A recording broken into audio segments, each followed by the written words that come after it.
De regreso con más y en este día viernes 28 de febrero, el día que culmina este segundo mes del año, un segundo mes que por sus características, además de ser el más corto habitualmente, pues tiene también las fechas patrias, tiene el discurso de rendición de cuentas del presidente de la República, y cuando esto ocurre, como es natural, pues tenemos en los días siguientes pues una serie de análisis, de propuestas, de señalamientos, de críticas, de todo este tema que, como es natural, le sigue, ¿no?, a la participación del presidente de la República. Tenemos el privilegio de contar hoy, en esta mañana de hoy, en nuestra jornada informativa, con la presencia del consultor jurídico del Poder Ejecutivo. Antoliano Peralta es, además de un abogado con mucha experiencia en el oficio, también en su vinculación, en la participación en la política, también siempre le hemos visto como un gran promotor, ¿no?, de su región, pero también aquí le tenemos en los temas de actualidad, sobre todo los que tocan, los que infieren directamente con su función, en su condición de ser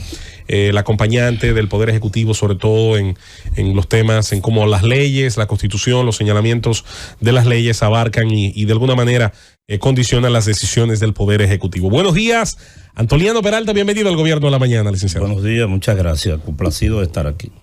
Vámonos de inmediato a aprovechar a nuestro invitado, Rosendo Tavares. Yo le cedo la primera pregunta a mi compañero Felipe Romero, que acaba de hacer una intervención que tiene que ver con el tema jurídico. Y no quiere que le interrumpan. Gracias, Rosendo. Mira, yo me gustaría conocer, don Antoliano, cuál es el alcance en materia legal que tiene el estamento jurídico de la República Dominicana para procesar actos terroristas en países ajenos, de extranjeros, no de dominicanos. Sobre todo cuando tenemos la ley nuestra, que establece cuáles son los aspectos y el alcance que tiene esa ley. En ese aspecto me gustaría conocer, porque a lo mejor no tengo el conocimiento, porque tal vez una cosa es lo que se busca, tal vez la disuasión, el miedo a estos grupos terroristas, y otra cosa es cómo apresar a el señor Barbecue si entra a la República Dominicana, sobre qué violaciones, qué ha violado el señor Barbecue en la República Dominicana, al menos de que Haití no tenga una orden internacional de apresamiento, y lo único que nos quedaría a nosotros hacer lo que hemos venido haciendo, incluso en esta semana que se apresó a uno de esos líderes y fue devuelto a Haití. Me gustaría conocer cuál es el alcance del decreto del presidente y si usted estuvo ahí en la elaboración de ese decreto. Gracias. Es simple. La propia ley 267 del 2008 es la que da la respuesta. Los actos terroristas son castigados por esta ley en la República Dominicana, son sancionados, y se le aplica la ley a las instituciones, a las agrupaciones o a los individuos que puedan, que puedan planear, entre otras. Me voy a referir a las que son de interés para la respuesta. Si un individuo extranjero o una banda extranjera planea un hecho en la República Dominicana para ejercerlo, que sea calificado de terrorismo, en territorio extranjero, se le aplica la ley local. Igualmente, si un individuo planea algo en el extranjero para ejercerlo en la República Dominicana, se le aplica la ley antiterrorista local. Por ejemplo, el atentado contra una nave, que lo hubo en Haití. O sea, tirotearon un avión lleno de gente. El secuestro de embarcaciones, por ahí por Enriquillo. Cualquier acción que se ejerza tendiente a forzar al gobierno, en este caso de Haití, a tener una actuación determinada, son actos terroristas. Entonces, muchas veces hay una confusión en cuanto a dónde se planea el asunto, por la cercanía, por el vínculo, ¿verdad?, territorial que existe entre la República Dominicana y Haití, y además porque hay actos que se ejercen contra el Estado haitiano que de alguna manera desestabilizan también a la República Dominicana. El mismo ejemplo que acabo de poner del tiroteo contra la nave aérea haitiana hizo que la República Dominicana cerrara los vuelos entre República Dominicana y Haití, y eso afecta a Haití y afecta a la República Dominicana. Ahora, que si no se dictara ese decreto, si ese decreto no se hubiese dictado, y creo que con esto voy camino hacia lo que Felipe se planteaba de manera muy inteligente, y no porque sea Romero, sino porque él es inteligente de por sí. Si ese decreto no se hubiese dictado, ¿no era aplicable la ley? Más o menos esa es la pregunta. Es decir, ¿era indispensable la emisión de ese decreto para que esta persona pudiesen ser sancionado con la ley antiterrorista en las condiciones en que ya yo dije que se le aplica la ley?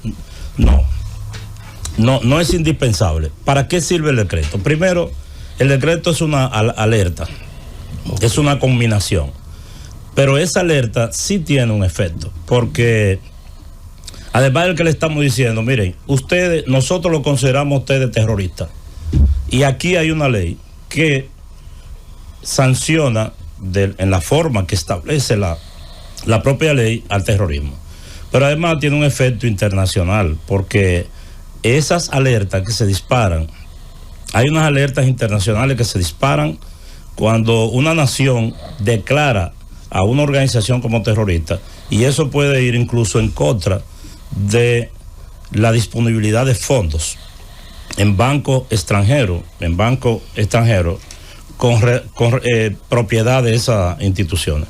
Pero además, Felipe, cuando países, por ejemplo, Estados Unidos declaró las bandas de narcotraficantes mexicanas como terroristas, lo hizo Canadá, y no sé si lo ha hecho otro país. Eso forma una especie de coalición que tiende hacia el intercambio de informaciones de las agencias de inteligencias de esos países y de apoyo recíproco para combatir esas bandas que se han declarado como terroristas. Para que el ordenamiento jurídico de Estados Unidos y la República Dominicana, profesor, es distinto.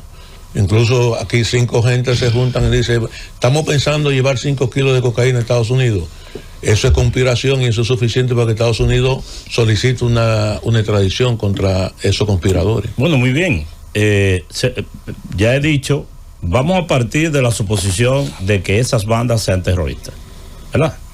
Ya eso es otra discusión. Ahora, si la actuación de las bandas haitianas tiene connotación de terrorismo, si la tuviera, que es una discusión separada, yo dije algunos pincelazos porque yo consideraba que sus actuaciones enmarcan dentro de la calificación internacionalmente aceptada como de terrorismo, ¿verdad? Y localmente según la ley dominicana. Y he tratado de explicar que cuál es el uso del decreto. He dicho que el decreto tiene un efecto de como cuando a usted le notifican, usted tiene una deuda con un acto de alguacil y le notifican un acto de, ¿cómo se llama, Manuel? Los abogados le dicen eso, una intimación. Una intimación. A usted lo están intimando, a usted le están diciendo, ustedes, sus actuaciones son terroristas, no ejerzan eso en la República Dominicana porque lo vamos a procesar. Okay. Eso es una alerta. Ahora, también acabo de decir que la declaratoria de una institución o de una persona, de una organización criminal como terrorista, tiene consecuencias internacionales en su contra. Susana. Antoliano, te leo lo que dijo el presidente. Cualquier persona perteneciente a una de estas bandas que ingrese en territorio dominicano será perseguida y apresada y juzgada bajo las leyes antiterroristas de nuestro país. Nuestras fuerzas de seguridad están advertidas para actuar con toda severidad en estos casos. Ya yo sé, no quiero insistir. Mira, Susana, yo comprendo, acepto y respeto tu papel. Y quiero no desaprovechar mi pregunta para otras cosas, porque yo sé que... No, pero antes de que tú pases a tu otra pregunta, yo veo que el presidente Abinader debe ser el presidente que más al pie de la letra le toman las expresiones. El presidente ha dicho, cualquier banda de esa, no sé cómo tú me acabas de leer. Cualquier persona que entre a territorio dominicano será juzgado bajo las leyes antiterroristas. Eso dijo el presidente. Falta decir, siempre y cuando sus actuaciones se enmarquen dentro de la ley dominicana, pero está bien. Está bien. Pero está bien. No, lo que pasa es que, bueno, a todo se le sigue, a pie juntilla. Lo que pasa es que depende cuando te están cuestionando tuyo o no. Pero mira, Antoliano, en el discurso del presidente en el cuatrienio pasado ofreció una ley general de publicidad estatal para la transparencia de todos los fondos de publicidad, que tuviera más claridad y reformar, y que tocara también la ley de libre acceso. Una reforma a la ley 1007 del Sistema Nacional de Control Interno y Contraloría General. En ese momento todavía no habían subsanaciones. Y la ley de régimen de seguridad social. ¿Qué ha pasado con esas tres propuestas de modificación de ley que hizo el presidente, que ahora pues no están en el discurso, que ni en las promesas de ahora, que tú conoces de eso? Si hay la modificación a la ley de Contraloría está en el Congreso. Está en el Congreso. Sí, y la ley de publicidad estatal fue discutida en el Consejo Económico y Social. Fue discutido un proyecto que elaboró José Luis Taveras. Ese proyecto se discutió en aquellas mesas de trabajo del CES, y después doña Milagro Ortiz Bosch, que tiene que ver con el tema del acceso a la información y la transparencia, y su equipo quiso hacerle algunas observaciones y se han estado trabajando. No ha llegado a la consultoría, pero eso se está trabajando, y en los próximos días. Ahora, ¿por qué el presidente no lo anunció? Porque ya lo había anunciado. O sea, ya él había dicho que iba a depositar esas leyes, esos proyectos, y yo entiendo que no era necesario volver a decirlo. Sin embargo, sí se depositaron unos proyectos que no se habían anunciado en el discurso anterior, que él no mencionó. Él no se refirió a proyectos de ley, pero hay varios. Probablemente algunos de ellos ya se han anunciado fuera como por ejemplo el proyecto que tiene que ver con la modificación a la ley de difusión y expresión de pensamiento, que se ha manoseado, y otros que yo pudiera mencionar. Y algunos que están incluso en el Congreso, como la modificación a la ley de compra y contratación, etcétera. Doctor Antonio Peralta, quizás muchas veces solemos ser algo críticos por ser de la misma área, pero tenemos que reconocer en su mismo ejercicio como consultor y en su mismo rostro en el día de hoy que el cansancio reside en su cuerpo, y somos testigos del esfuerzo y el trabajo que hace, porque trabajar con un presidente como el presidente Luis Abinader es estar 24/7 disponible. Tiene las ocurrencias de escribirle a los ministros y a los funcionarios a las 12, 1, 2, 3 de la mañana. Entonces, un consultor que es tan cercano a un presidente de la República tiene esa carga. Sin embargo, uno siempre tiende, sobre todo en el área jurídica, a ser muy exigente con la figura del consultor. Hay un tema que se incluyó en la Constitución aprobada en octubre del 2024, y es un plazo para aprobar todas esas leyes que la Constitución ordena que se aprueben. Y el presidente de la República sigue agregando otras leyes, como aquellas que crean todo un ecosistema. Dentro de ellas está la ya señalada por Susana, con el tema de la corrupción, una ley de conflicto de intereses, la ley de compra y contratación, su aprobación y demás. Quisiera saber si desde consultoría hay un plan o han generado una unidad especial, porque yo sé que ustedes están sobregirados, para poder cumplir, porque le pone un plazo de 7 legislaturas para cumplir con la aprobación de todas las leyes que manda ella misma, que manda la Constitución. Sí, se puso un yugo, ¿verdad? Sí, claro. El poder era necesario. Se puso un yugo constitucional, porque muchas de esas leyes vienen de la Constitución del 10. Claro. Sí, Manuel, la consultoría ha querido... Eso sin quitar la responsabilidad al Congreso, pero... Sí, no, pero si son iniciativas del Poder Ejecutivo, muchas de ellas pueden ser, no tienen que serlo, claro, pueden ser iniciativas del Poder Ejecutivo. Y tradicionalmente yo creo que en este gobierno, si nos ponemos a contar, no tengo esta estadística así con certeza, el Poder Ejecutivo es tan activo como el Congreso proponiendo normas, pero sí, se está conformando un conjunto de abogados colaboradores que van a colaborar con el Poder Ejecutivo a través de la consultoría, elaborando algunas de esas normas que están pendientes en la Constitución. Se van a anunciar en los próximos días los nombres, incluso si tú no estás en la lista, te estoy invitando públicamente a que te incorpores. Estoy siempre a la orden para colaborar. Antoliano, Gracias. mi pregunta es muy simple y muy escueta. ¿Hay más decretos? ¿Cuándo podríamos tener más decretos? Se firmó un decreto antes de anoche, que tiene una serie de designaciones que yo digo menores, ¿verdad? Que no son ministerios. Yo lo que anoté en ese. Yo no había dicho. Esa es la pregunta. Ni la va a ver por lo que veo. Y algunos del servicio exterior. ¿Hay tiempo para incluirla? Y el de esta mañana, el que el presidente dejó esta mañana, doctor. ¿Cómo? El que le dictó esta mañana, doctor. Ah, no. No cae enganche. No, pero deja que termine. No, eso, que hay hablo de designaciones, porque los decretos fluyen constantemente sobre otros temas. Hubo uno esta mañana, por ahí. No, esta mañana no, pero... Fue anoche. No, pero hay un decreto que no se ha publicado, que tiene una serie de designaciones de vicecónsules, viceministros, directores, que yo qué. Eso va a salir a la luz en lo próximo. Pero quizá no tiene la trascendencia noticiosa que espera un medio como este. Confíen, todavía hay decreto. Siempre habrá, eso no se para. Yo escuché antes de ayer o hace unos días que una persona de este SEC, una dama, que no pude identificarlo porque apenas lo oí un poco, estaba hablando con relación al tema de la juramentación de los procuradores, algo como eso. ¿Ustedes recuerdan ese tema? ¿Quién fue que lo trató? Aquí, en este grupo. Ok, está bien. Pues, Sí.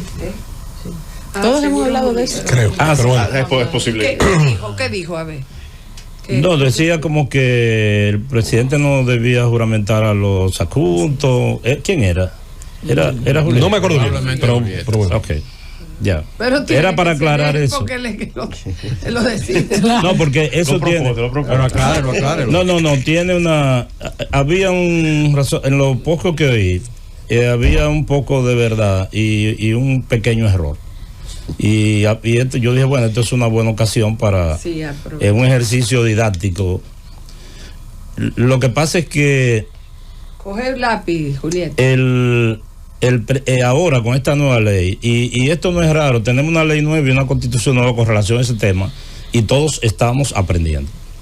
El presidente de la República juramentaba al procurador y podía juramentar a los adjuntos si él lo consideraba. Le puede tomar el juramento a quien él quiera.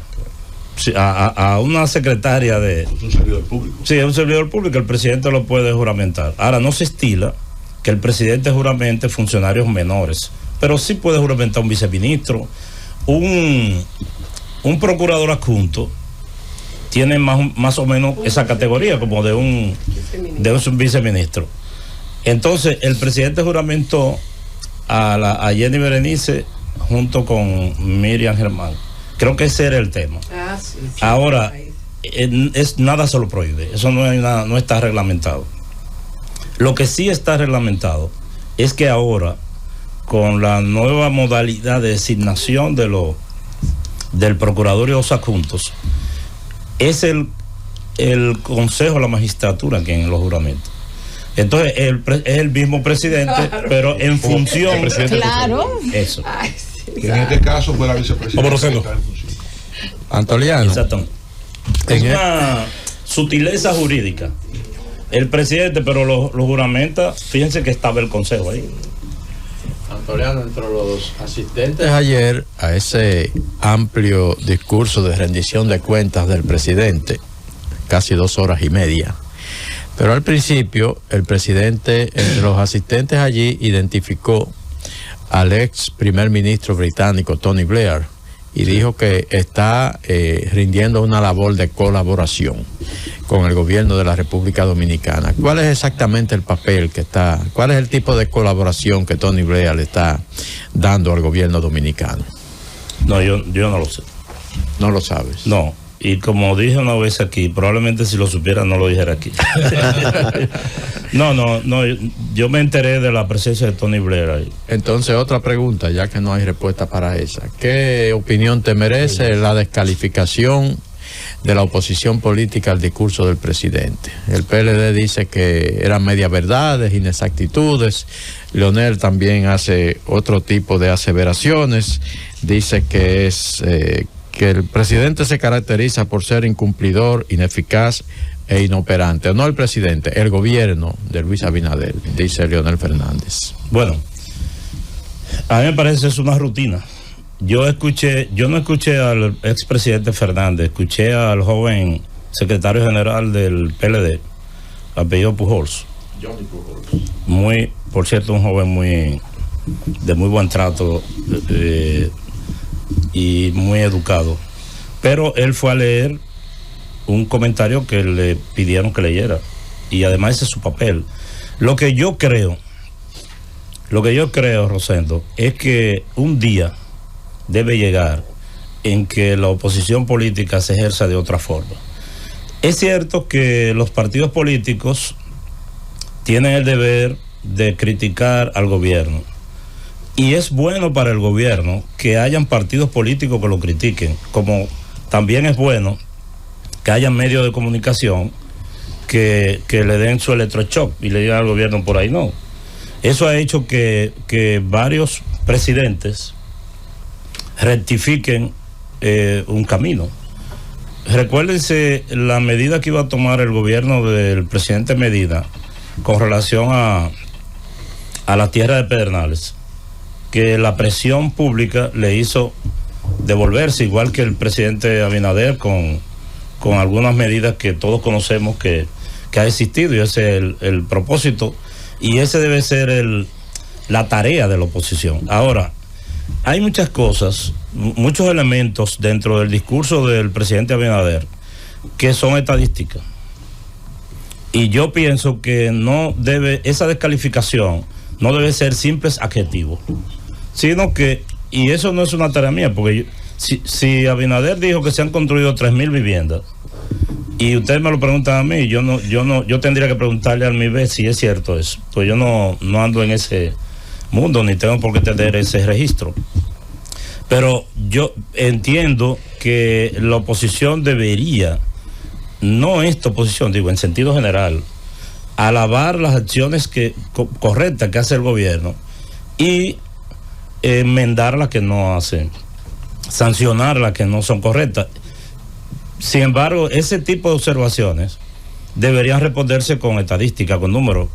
Tiene que llegar el momento en que los opinadores hablen con números, con datos. Usted escuchó mi comentario esta mañana, parece. Bueno, no lo escuché, qué pena. Iba en ese sentido. Claro. Doctor Peralta, buenos días. El presidente ayer no le escuchamos abordar el plan de reforma con respecto de la supresión o fusión de algunas instituciones. Nos preocupa que más a esta fecha, con algunas 25 instituciones involucradas en ese proyecto, en ese plan, pues no se ha rendido un informe al país de en qué van esas instituciones, y ciertamente hay posibilidades de que puedan ser fusionadas algunas y sustentadas. Vemos inconvenientes con el Ministerio de Educación y el Ministerio de Educación Superior, y también con el Ministerio de Administración, el Ministerio de la Presidencia, que sería un secretariado. Se está trabajando. El administrativo. Si ustedes quieren saber cómo anda eso, pregúntenle a Darío Castillo, que es el comisionado que le da seguimiento, pero ya incluso algunas de esas normas que han llegado a la consultoría y que se están revisando. Lo que pasa es que, miren, yo me quedo mirando, estoy un poco más cerca del tema del Instituto Agrario, porque el director legal del Instituto Agrario con frecuencia se comunica con la consultoría para otros temas y ahora con relación al tema de la fusión. Ustedes se imaginan lo que significa desmontar el IAD y enviar sus atribuciones al Ministerio de Agricultura. El levantamiento que hay que hacer, ellos tienen que, no le pueden llevar esos papeles al ministro de Agricultura y decirle, mire, tengan ya, ustedes son. No, eso hay que hacer un levantamiento y presentarlo todo en orden. Okay. Y se está trabajando algunas de esas, incluso algunas de esas instituciones que son por decreto ya se eliminaron, como por ejemplo Conapofa, que se envió a Salud Pública. Es un consejo. Eso, para que ustedes tomen un ejemplo de lo que está pasando en la administración pública. Un consejo es un órgano que tiene por misión, de conformidad con la ley de administración pública, elaborar políticas públicas en beneficio del funcionario, en este caso un ministro, o del presidente. Sin embargo, Conapofa, el Consejo Nacional de Población y Familia, tiene el nombre de consejo, es una unidad tiene una unidad ejecutora, tiene un presupuesto, se maneja de manera independiente, una independencia funcional, administrativa y financiera. Entonces, si eso lo pueden hacer desde el Ministerio de Salud Pública, que, como ustedes saben, el Ministerio de Salud Pública, el área de salud es la única área de la administración pública donde están separadas las funciones ejecutivas en el Servicio Nacional de Salud y las funciones, digamos, de regencia y de supervisión y de elaborar las políticas generales de salud del país. Que eso sea bueno o no sea bueno, pero es lo que establece la ley. Ese es el papel de los ministerios. Sin embargo, eso ocurre en salud pública, no en los demás. Don Antoliano, dos cosas específicas de dos temas que se han tratado en los últimos meses. ¿Dónde está, en qué estatus se encuentra la ley que debería venir a sustituir, a mejorar, a enmendar los señalamientos que se hicieron sobre la ley 124 de la Dirección Nacional de Inteligencia y que en diciembre pasado, pues, de alguna manera se detuvo, se desmontó el proceso que había llamado la atención sobre algunos aspectos de esta ley? Y por último, una respuesta que usted dio en una de las ediciones de la semanal hará un tiempo muy corto con respecto a decisiones del Tribunal Constitucional que usted interpretó allí o mencionó en su respuesta, vendrían a ser inaplicables. No sé si fue exactamente la expresión que usted utilizó, pero que a mí me llaman la atención porque tenemos un Estado que parecería en ocasiones la negación de lo que su propio ordenamiento dice. No solo pasa con algunas leyes, sino con sentencias. Y sí, me preocupa mucho, sobre todo por el tema del ordenamiento de pagos a expropiaciones, a situaciones donde hubo propiedad de personas que fueron utilizadas, declaradas de utilidad pública para obras del Estado hace muchísimo tiempo y demás. Usted sabe que es un tema que me preocupa y me ocupa hace muchísimo tiempo por algunas personas. Esos dos temas en específico. Sabe que yo tengo un amigo argentino, un individuo magnífico que realiza aquí una labor intelectual y social hace mucho tiempo, sobre todo con las mujeres campesinas. Y él, un día íbamos para una feria artesanal en el Ceibo, un grupo de gente, en un minibús, del Ministerio de Cultura de aquella época, y otras personas interesadas. Yo iba por mi condición de ceibano, michero. Y entonces, cuando íbamos por Boca Chica, alguien hizo un chiste de argentino. Y él dijo, que qué raro, hemos recorrido 30 kilómetros y primer chiste de argentino que hacen. O sea, él entendía que aquí hay una tendencia hacia los chistes argentinos, que vamos por 30 kilómetros y primer chiste argentino. Y yo digo, ¿y qué está pasando con la ley del DNI? Que no hemos hablado. No, miren. Habíamos durado mucho para llegar a ella. Sí. No, que no se nos olvide, sobre todo la segunda pregunta. Sí, me interesa.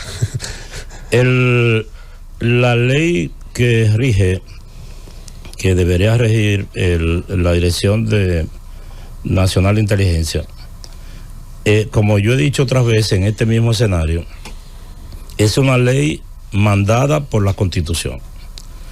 Y tradicionalmente, voy a terminar en la respuesta, pero quiero hacer este preámbulo.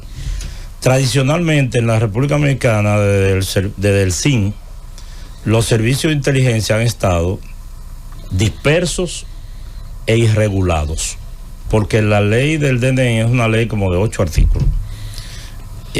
No tienen regulación interna y los servicios de inteligencia han estado actuando como archivos sin ley. ¿Qué hizo adecuadamente la Constitución del 2010? Que manda a que esto se organice en un sistema, ¿verdad? Que se cree un sistema con una regencia que es la Dirección Nacional de Inteligencia, que es un modelo que se ha usado en muchos otros países de manera positiva. Pero uno de los elementos que trae esta misma ley que fue declarada inconstitucional, es que hay un mecanismo de vigilancia interno del uso de los recursos de inteligencia, que eso siempre ha sido un barril sin fondo, que nosotros lo que no estamos, y se lo recuerdo a Felipe, que yo no estoy ligado a nada que tenga que ver con inteligencia, pero como ciudadano siempre me preguntaba quién vigila los fondos de inteligencia.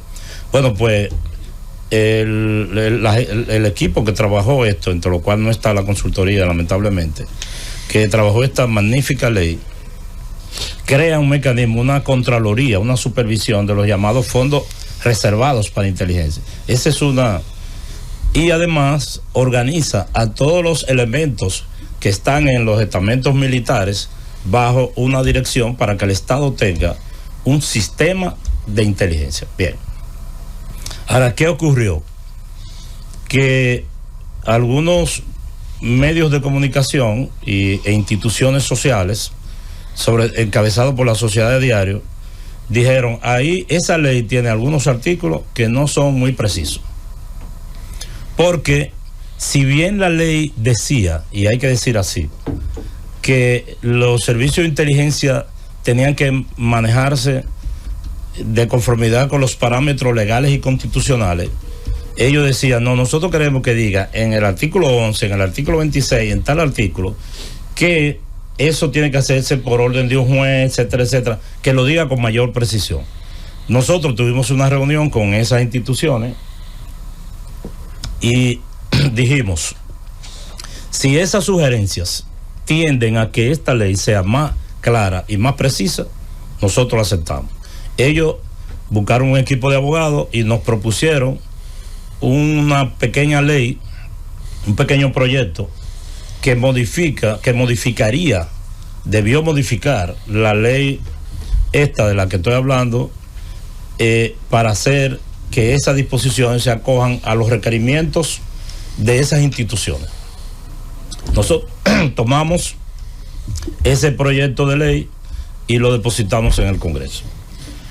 En el curso del conocimiento de eso, donde entendíamos que esto iba a quedar resuelto y que la República Dominicana iba a entrar al círculo de países que tienen una ley que organiza los servicios de inteligencia, el Tribunal Constitucional dijo que la ley era inconstitucional, no por las mismas razones que se criticaban de fondo, sino porque no decía en el epígrafe. Lo discutimos en cátedra jurídica, ¿usted se acuerda? Sí, sí, claro. Que yo le decía, le hacía esa reserva. Así es. El Tribunal Constitucional dijo que la ley, si bien fue aprobada como ley orgánica, no se señaló que era orgánica. Y ahí la ley se cayó porque lo dijo el Tribunal Constitucional. Entonces, hay que respetar las decisiones del Tribunal Constitucional y eso está ligado a la próxima pregunta. Entonces, ahora lo que se hizo fue que se fusionó los requerimientos del proyecto de ley pequeño que adecuaba la ley para someter un nuevo proyecto probablemente en esta legislatura que viene. Okay. Ese es el estatus. Ahora, la otra pregunta, ¿qué fue lo que yo dije en la semana? Que había sentencia inaplicable. No, yo voy a decir lo que yo dije. Y oye, yo le voy a decir a usted una cosa. Y otra cosa, la gente a la que el Estado Dominicano le quitó un solar, una casa, bueno, que me perdone el amigo de presupuesto Rijo, pero ellos no tienen la culpa. El Estado tiene que pagarlo. No, tienes razón, José Luis. Y yo voy a decir, miren, ustedes porque están aquí adentro, ustedes no saben la mortificación que siente un ciudadano cuando algo que ha dicho se malentiende y usted lo está oyendo por radio. A veces, si es por televisión, uno quiere entrar a la pantalla y decirle, mira, no fue eso lo que yo dije. Caracas. Pero, bien, qué bueno que estoy aquí. Lo que yo dije es que todas las decisiones definitivas de los tribunales, y particularmente del Tribunal Constitucional, deben ser acatadas y cumplidas. Le dicen ustedes los periodistas, ese es el leak, ¿verdad, Felipe? El leak de la información. Ok, ahora, yo dije y repito aquí que hay decisiones judiciales que son de difícil aplicación. Y puse como ejemplo, y después de eso me llegó otro caso, surgió otro caso. Miren, un policía da positivo al consumo de cocaína, lo botan. Vamos a la palabra que usa el pueblo, lo botan. No vamos a decir lo desvinculan ni lo separan, no, lo botaron de la policía y lo botaron mal. El pueblo diría como un perro, pero vamos a obviar esa parte. Sí. Exacto. No sé si le rompieron el uniforme, pero lo votaron mal. No lo sometieron a ningún tipo de proceso de lo que establecen los reglamentos internos de la policía ni la ley. ¿Y el tribunal? Él va al tribunal. Exacto. Y tiene, por cierto, este es un caso real, tiene su sentencia. Y ahí anda rodando con su sentencia. Yo di una opinión favorable. Es más, cuando yo vi la sentencia, yo di la opinión favorable porque era una sentencia definitiva. Y después que lo firmé y leí lo de la cocaína, la mandé así. Dije, llévala, mándala para la policía. Otro caso. Un oficial de una institución determinada andaba con una sentencia, que creo que eso se resolvió ya. Y cuando yo insistí en que se ejecutara la sentencia, me lo envían una foto esposado con un paquete de droga, no sé de qué naturaleza, viejo el caso. También lo separaron de manera irregular. Eso es un ejemplo de una sentencia que hay que ejecutar, pero que es de difícil ejecución. Ahora, lo que le interesa a José Luis es la de las expropiaciones. Claro. Miren, aquí el presidente Balaguer tenía la práctica de expropiar y no pagar. Todo ese litoral de la José Contreras, ya de la Cayetano Hermosén, todo eso se declaró de utilidad pública y no se pagó y se hicieron esos apartamentos. Y ahora anda Jotin Curi con una sentencia, digo, por confianza y amistad con Jotin, y además es un acto público, me atrevo a decir el nombre de él, con una sentencia que consiguió un tribunal con todos los millones del mundo. Imagínense lo que cuesta eso ahora. Pero ustedes han oído muchos problemas. El aeropuerto, esos terrenos del aeropuerto. En estos días murió una señora que le debían 85 millones de pesos.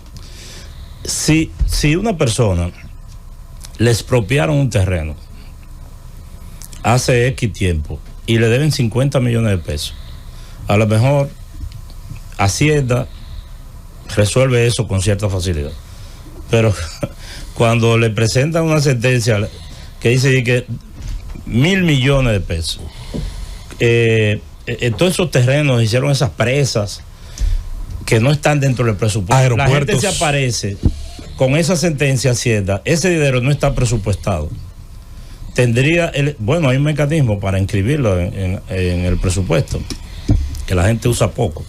Pero ¿qué debe hacer el Estado? Organizarse e irlo presupuestando para irlo pagando.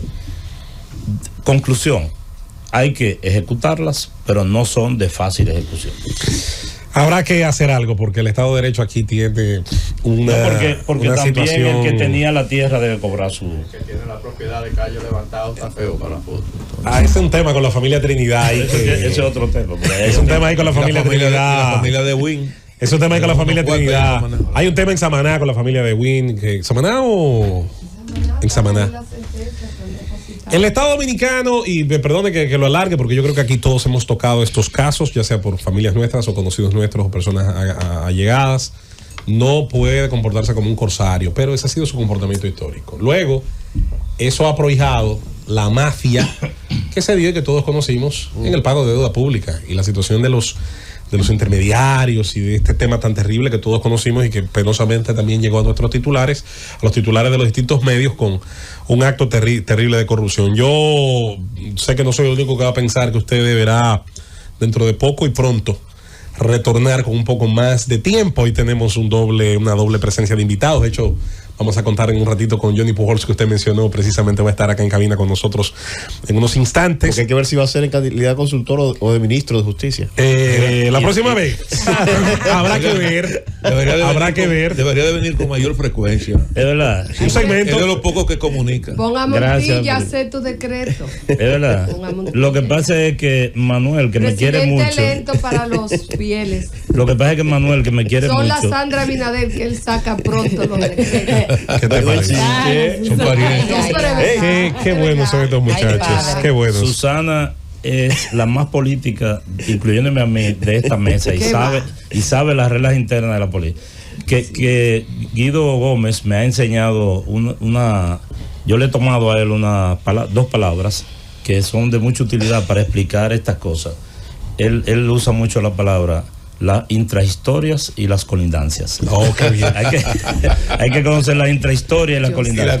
Pero lo que iba a decir es que Manuel me quiere designar en un ministerio que no existe. Exacto. Qué bien. Mire, le recomiendo. Y que él sabe que no viene. Le recomiendo el artículo de hoy de Guido. Tiene más puya que la lata de aguja de mi abuela. Eso no tiene madre. Léalo. Nosotros agradecemos la presencia del consultor jurídico del Poder Ejecutivo, el doctor Antoliano Peralta, con nosotros en este gobierno en la mañana de la Z101, y de verdad él lo sabe.